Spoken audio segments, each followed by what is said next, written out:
ನಮಸ್ಕಾರ. S5 media news ಚಾನೆಲ್ಗೆ ಸ್ವಾಗತ. ಉಚ್ಚ ನ್ಯಾಯಾಲಯದ ಆದೇಶ ಉಲ್ಲಂಘನೆ ವಿರುದ್ಧ ಮಾಕವಳ್ಳಿ ಗ್ರಾಮಸ್ಥರ ತೀವ್ರ ಪ್ರತಿಭಟನೆ. ಕೆಆರ್ಪೇಟೆ ತಾಲೂಕು ಕಚೇರಿ ಮುಂಭಾಗದಲ್ಲಿ ಮಾಕವಳ್ಳಿ ಮತ್ತು ಕರೋಟಿ ಗ್ರಾಮದ ಗ್ರಾಮಸ್ಥರು ತೀವ್ರ ಪ್ರತಿಭಟನೆಯನ್ನು ನಡೆಸಿ ಉಚ್ಚ ನ್ಯಾಯಾಲಯದ ಸ್ಪಷ್ಟ ಆದೇಶವನ್ನು ಉಲ್ಲಂಘಿಸಿ ಭೌತಿಕತೆ ಮಾಡಿಕೊಟ್ಟ ಅಧಿಕಾರಿಗಳ ವಿರುದ್ಧ ಕಾನೂನು ಕ್ರಮ ಕೈಗೊಳ್ಳಬೇಕು ಎಂದು ಒತ್ತಾಯಿಸಿದರು. ಮಾಣಿಕನಹಳ್ಳಿ ಸರ್ವೆ ನಂಬರ್ 49ಕ್ಕೆ ಸಂಬಂಧಿಸಿದಂತೆ 16/2/2022 ಇಂಟಿಮೇಷನ್ ಆರ್ಡರ್ ಇದ್ದರೂ ಕಾನೂನು ಬಾಹಿರವಾಗಿ ಮಹಾಬಲೇಶ್ವರ ಶರ್ಮಾ ಬಿನ್ ಶ್ರೀಕಂಠಯ್ಯರವರಿಗೆ ಭೌತಿಕತೆ ಮಾಡಿಕೊಟ್ಟಿದ್ದಾರೆ ಎಂದು ಗ್ರಾಮಸ್ಥರು ಆಕ್ರೋಶ ವ್ಯಕ್ತಪಡಿಸಿದರು. ಗ್ರಾಮಸ್ಥರ ಆಕ್ರೋಶ ತೀವ್ರ ಪ್ರತಿಭಟನೆ ವೇಳೆ ಗ್ರಾಮಸ್ಥರು ತೀಕ್ಷ್ಣವಾದ ಪ್ರಶ್ನೆಗಳು ಮತ್ತು ಘೋಷಣೆಗಳ ಮೂಲಕ ಅಸಮಾಧಾನ ಹೊರಹಾಕಿದರು. ಉಚ್ಚ ನ್ಯಾಯಾಲಯದ ಆದೇಶವನ್ನು ಲೆಕ್ಕಿಸದೆ ಭೌತಿಕತೆ ಮಾಡಿಕೊಡೋದು ಇದು ಅಕ್ರಮ ಅಲ್ಲವೇ?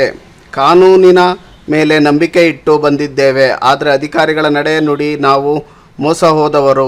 ಪ್ರಭಾವಿಗಳ ಒತ್ತಡಕ್ಕೆ ಒಳಗಾಗಿ ಆಡಳಿತ ಕೆಲಸ ಮಾಡುವುದಾದರೆ ಸಾರ್ವಜನಿಕರ ಹಕ್ಕು ಎಲ್ಲಿದೆ? ಜನರ ಮಾತು ಕೇಳುವವರು ಯಾರೂ ಇಲ್ಲ. ಆದೇಶ ಉಲ್ಲಂಘಿಸಿದವರ ಮಾತಿಗೆ ಮಾತ್ರ ತೂಕ. ಕಾನೂನು ಎಲ್ಲರಿಗೂ ಒಂದೇ ಆಗಿರಬೇಕು. ಕೆಲವರಿಗೆ ಮಾತ್ರ ಬೇರೆ ನಿಯಮವೇ? ನ್ಯಾಯಾಲಯ ಹೇಳಿದ್ದು ಒಂದು, ಅಧಿಕಾರಿಗಳು ಮಾಡಿದ್ದು ಮತ್ತೊಂದು. ಇದು ಯಾವ ರಾಜ್ಯ ವ್ಯವಸ್ಥೆ? ಗ್ರಾಮಸ್ಥರು ಸ್ಪಷ್ಟ ಎಚ್ಚರಿಕೆ ನೀಡಿದರು. ನ್ಯಾಯ ಕೊಡದೆ ಅಕ್ರಮ ಮನ್ನಣೆ ಕೊಟ್ಟರೆ ಹೋರಾಟ ಇನ್ನಷ್ಟು ತೀವ್ರಗೊಳ್ಳಲಿದೆ. ಪ್ರತಿಭಟನಾ ಸ್ಥಳಕ್ಕೆ ಆಗಮಿಸಿದ ತಾಲೂಕು ದಂಡಾಧಿಕಾರಿಗಳು ಅಶೋಕ್ ರವರು 5 ದಿನದೊಳಗೆ ವಿಷಯವನ್ನು ಪರಿಶೀಲಿಸಿ ಅಗತ್ಯ ಕ್ರಮ ಕೈಗೊಂಡು ಪ್ರತಿಭಟನೆಯಲ್ಲಿ ಯೋಗೇಶ್, ರವಿ, ರೈತ ಸಂಘ ನಾಗಣ್ಣ, ಯೋಗಮೂರ್ತಿ, ಸುರೇಶ್, ಮಂಜು, ಅನ್ನೇಗೌಡ, ಮಂಜುನಾಥ್, ಕುಮಾರ್, ನಾಗೇಶ್, KH, ಜಯಣ್ಣ ಸೇರಿದಂತೆ ಹಿರಿಯರು, ಯುವಕರು, ಮಹಿಳೆಯರು ಸೇರಿ ದೊಡ್ಡ ಸಂಖ್ಯೆಯಲ್ಲಿ ಭಾಗವಹಿಸಿದರು. ಗ್ರಾಮಸ್ಥರು ಸರ್ಕಾರಕ್ಕೆ ಮನವಿ ಮಾಡಿ ಈ ಅಕ್ರಮಕ್ಕೆ ಕಾರಣವಾದ ಅಧಿಕಾರಿಗಳ ವಿರುದ್ಧ ತಕ್ಷಣ ತನಿಖೆ ನಡೆಸಿ ಕಠಿಣ ಕ್ರಮ ಕೈಗೊಳ್ಳಬೇಕು ಎಂದು ಒತ್ತಾಯಿಸಿದರು.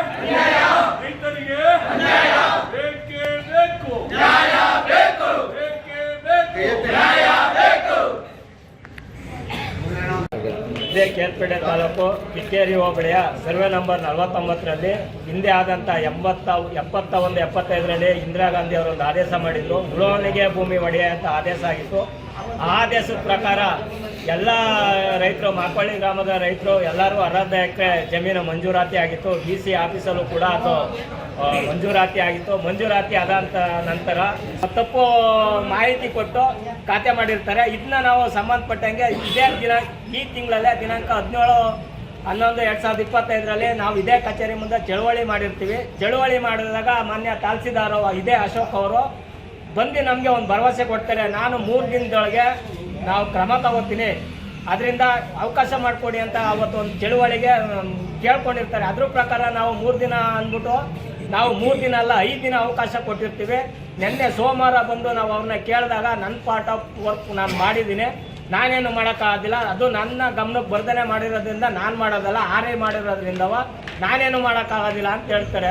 ನಾವು RIಗೆ ಫೋನ್ ಮಾಡಿದ್ರೆ ಹೇಳ್ತಾರೆ ಸಿರಸ್ದಾರು ಸೈನ್ಯ ಮಾಡಿಲ್ಲ, ನಾನೇನು ಮಾಡಲಿ ಅಂತ ಹೇಳ್ತಾರೆ. 3 ದಿನದೊಳಗೆ ಮಾಡ್ತೀನಿ ಅಂತ ಹೇಳಿದಂಥ ಅಧಿಕಾರಿಗಳು ಇವರು ಏನಕ್ಕೆ ಈ ರೀತಿಯಾದ ಗೊಂದಲವನ್ನು ಸೃಷ್ಟಿ ಮಾಡಿ ರೈತರಿಗೆ ಇಷ್ಟೊಂದು ಆರ್ಥಿಕ ನಷ್ಟ ಉಂಟು ಮಾಡಿ ಈ ಥರ ಬೇಜವಾಬ್ದಾರಿತನದಿಂದ ನಡ್ಕೋತಿರೋದ್ರಿಂದವ ಈಗ ಸಂಬಂಧಪಟ್ಟ ನಾವು ಇವ್ರನ್ನ ಕೇಳೋದಿಲ್ಲ, ತಹಸೀಲ್ದಾರಿಗೆ ಕೇಳೋದಿಲ್ಲ, ಸಿರಸ್ದಾರಿಗೆ ಕೇಳೋದಿಲ್ಲ. ಈಗ ಇವ್ರನ್ನ ಯಾರು ಸಸ್ಪೆಂಡ್ ಮಾಡ್ತಾರೆ ಅವ್ರು ಬರೋವರೆಗೂ ನಾವು ಆರೋಗ್ಯ ಚಳುವಳಿಯನ್ನು ಮಾಡೋಕ್ಕೆ ನಾವು ಈ ದಿನ ಬಂದಿದ್ದೀವಿ. ನಾವು ಈ ಯಾರು ತಪ್ಪು ಕ್ರಮ ವಹಿಸ್ತಾರೆ ಅವರ ಕಡ್ಡಾಯವಾಗಿ ಇವತ್ತು ಅಮಾನತ್ ಮಾಡಬೇಕು. ಮಾಡಗಂಟ ನಾವು ಇವತ್ತು ಮ್ಯಾಕ್ ಹೇಳೋದೇ ಇಲ್ಲ. ಯಾಕೆಂದರೆ ಇವರು ಒಂದು ಉಚ್ಚ ನ್ಯಾಯಾಲಯ ಆದೇಶ ಉಲ್ಲಂಘನೆ ಮಾಡಿರೋದ್ರಿಂದ ಇವ್ರ ಮೇಲೆ ತಕ್ಷಣ ಕಡ್ಡಾಯವಾಗಿ ಮಾಡಲೇಬೇಕು. ಇವ್ರಿಗೆ ನೋಟಿಸ್ ಕೊಡೋಂಗಿಲ್ಲ. ಇಂಥ ಪ್ರಕರಣಗಳು ಬೇಕಾದಷ್ಟವೆ. ನ್ಯಾಯಾಲಯದ ಆದೇಶ ಉಲ್ಲಂಘನೆ ಮಾಡಿದಂಥವ ಫೋನಲ್ಲಿ ಹೇಳಿ ಸಸ್ಪೆಂಡ್ ಮಾಡ್ಯವ್ರೆ ಅವ್ರನ್ನ. ಇದುವರೆಗೆ ಇವರು ಬರೀ ನಾನು ನೋಟಿಸ್ ಕೊಡ್ತೀನಿ, ನಾನು ವಿಚಾರಣೆ ಮಾಡ್ತೀನಿ, ಅವೆಲ್ಲ ಮಾಡ್ತೀನಿ ಅಂತ ಹೇಳ್ತಾ ಇದ್ದಾರೆ. ಇವಕ್ಕೆಲ್ಲ ನೋಟಿಸ್ ಕೊಡೋಕ್ಕೂ ಬರೋದಿಲ್ಲ, ಏನು ಬರೋದಿಲ್ಲ. ತಕ್ಷಣ ಇವರು ಅವ್ರನ್ನ ತಪ್ಪು ಮಾಡೋ ಅಧಿಕಾರಿಗಳನ್ನ ಅಮಾನತ್ ಮಾಡಬೇಕು. ಅಮಾನತ್ ಮಾಡಿದ ನಂತರ ಏನು ಮಾಡಬೇಕು, ಇವರು 1 to 4 ತನಿಖೆ ಮಾಡಿಕೊಂಡು ಡಿಪಾರ್ಟ್ಮೆಂಟ್ ಎಂಕ್ವೈರಿ ಮಾಡಿಕೊಳ್ಳಿ. ನಮಗೆ ನಾವು ಅಭ್ಯಂತರ ಇಲ್ಲ. ನಮಗೆ ನ್ಯಾಯಾಲಯದ ಪ್ರಕಾರ ನ್ಯಾಯಾಲಯ ಏನು ಆದೇಶ ಮಾಡೋದು ಅದ್ರ ಪ್ರಕಾರ ನಮಗೆ ಖಾತೆ ಮಾಡಿಕೊಡ್ಬೇಕು ಅಂತ ನಾವು ಕೇಳ್ಕೊತಾ ಇದ್ದೀವಿ.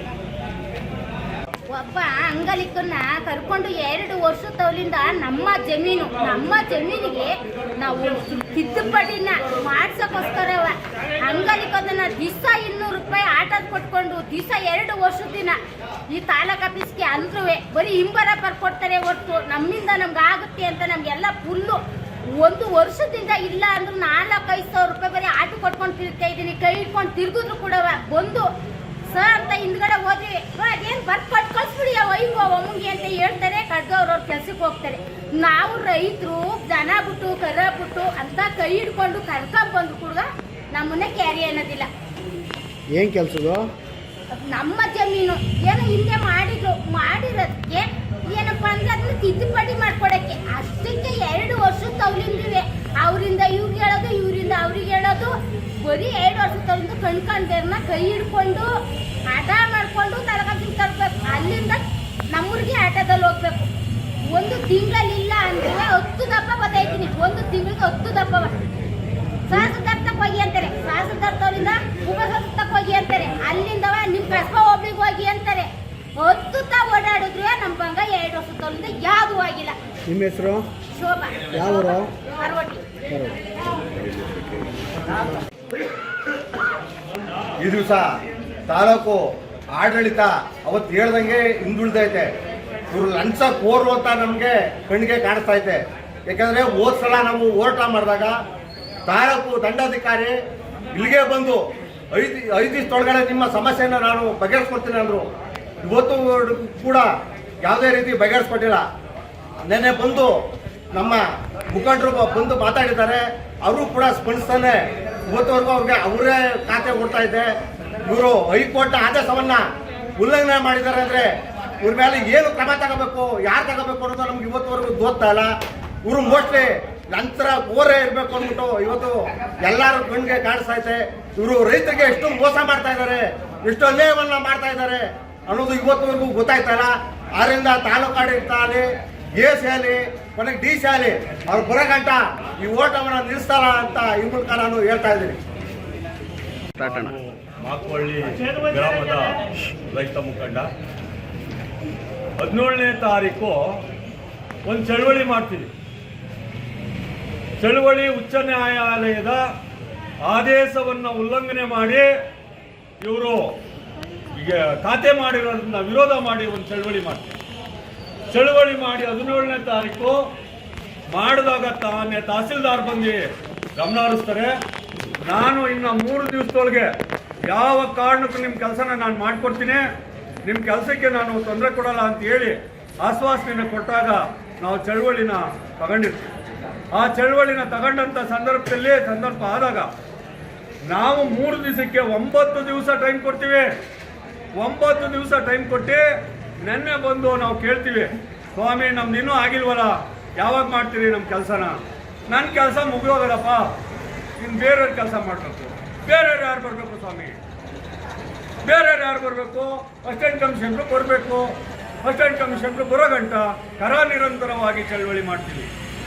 ಈಗ ಒಂದು ಚಳವಳಿ ಈ ತಾಲೂಕು ಆಡಳಿತದ ಮುಂದೆ ಚಳವಳಿ ಮಾಡಕ್ಕೆ ಕುಂತದೆ ಅಂದರೆ ನಮ್ಮನ್ನ ನೋಡ್ದಂಗೆ ಹೋಯ್ತಾರೆ ಅಂದ್ರೆ ಅಧಿಕಾರಿಗಳು. ನಾವು ಯಾವ ಮಟ್ಟದ ಗುಲಾಮಗಿರಿಲಿದ್ದೀವಿ ಅಂತ ಇನ್ನು ನಾವು ತಿಳ್ಕೋಬೇಕಾಗಿದೆ. ನಾವಿನ್ನೂ ಗುಲಾಮಗಿರಿಯಿಂದ ಈ ಸೈಡಿಗೆ ಬಂದಿಲ್ಲ, ನಾವಿನ್ನೂ ಗುಲಾಮಗಿರಿಲಿದ್ದೀವಿ. ನಮ್ಮ ಕಷ್ಟ ಸುಖ ಏನು, ನೀವು ಯಾಕೆ ಕೂತಿದ್ದೀರಿ, ಬೀದಿ ಒಳಗೆ ಯಾಕೆ ರೈತರು ಬಂದಿದ್ದೀರಿ, ನಿಮ್ಮ ಏನು ತೊಂದರೆ ಆಗದೆ ಅಂತ ಕೇಳಕ್ಕೆ ಪರಿಜ್ಞಾನ ಇಲ್ಲದೆ ಇರುವಂತ ಅಧಿಕಾರಿಗಳು ಇವರು. ಒಬ್ರು ಹಾರೈ ಬರ್ತಾರೆ, ನಮ್ಮನ್ನ ಜವಾನರ ರೀತಿ ತೆಳಿಕೊಂಡು ಹೋಗ್ತಾರೆ. ನಾವು ಇವ್ರು ಗುಲಾಮಗಿರಿಯಲ್ಲಿ ಬದುಕ್ತಾ ಇಲ್ಲ. ನಾವು ಬೆಳೆದಂತ ಅನ್ನನ ಇವ್ರು ತಿಂತಾ ಇರೋದು, ನಾವು ಬೆಳೆದಂತ ಇದರಲ್ಲಿ ಇವ್ರು ಬದುಕ್ತಾ ಇರೋದು. ನಮ್ಮ ತೆರಿಗೆಯಲ್ಲಿರೋದು ಇವರು ಓಡಾಡೋ ಜೀಪ್ ನಮ್ದು, ಇವ್ರು ಡೀಸೆಲ್ ನಮ್ದು, ಇವರು ಇರೋ ಬಂಗ್ಲೆ ನಮ್ದು. ನಮ್ಮ ತೆರಿಗೆಯಲ್ಲಿರೋದು, ಇವ್ರ ತೆರಿಗೆ ನಾವಿಲ್ಲ.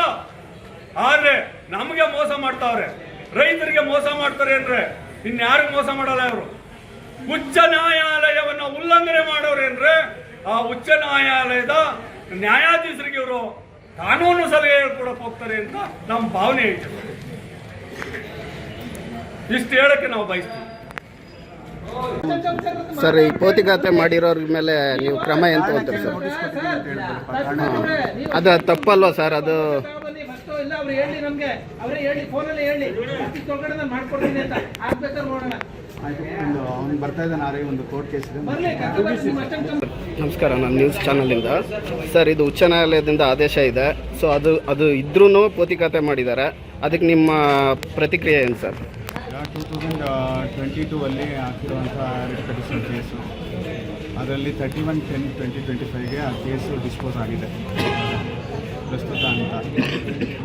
ಮಧ್ಯಂತರ ಆದೇಶ ಇದ್ದಾಗ 23ಅಲ್ಲಿ ಜಯಮ್ಮ ಅನ್ನೋ ಸರ್ಗೆ ಖಾತೆ ಆಗಿದೆ. ಅವ್ರ ಡೆತ್ ನಂತರ ಅವರ ಕಾನೂನುಬದ್ಧ ವಾರಸುದಾರರಿದ್ದಾರೆ, ಅವರಿಗೆ ಪೌತಿ ಖಾತೆ ಮಾಡಿದ್ದಾರೆ.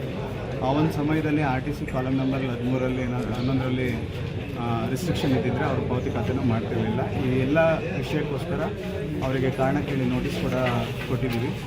ಮತ್ತು ಸುಮೋಟೋ ಆ ಒಂದು ಖಾತೆ ಏನಾಗಿದೆ ಅದನ್ನು ಅದಕ್ಕೆ ಮಾನ್ಯ ಉಪವಿಧಿಕಾರಿಗಳಿಗೆ ಕರ್ನಾಟಕ ರಾಜ್ಯ ರೈತ ಸಂಘಕ್ಕೆ ಮಾತಿಗೆ ತಪ್ಪಿದ ಅಧಿಕಾರ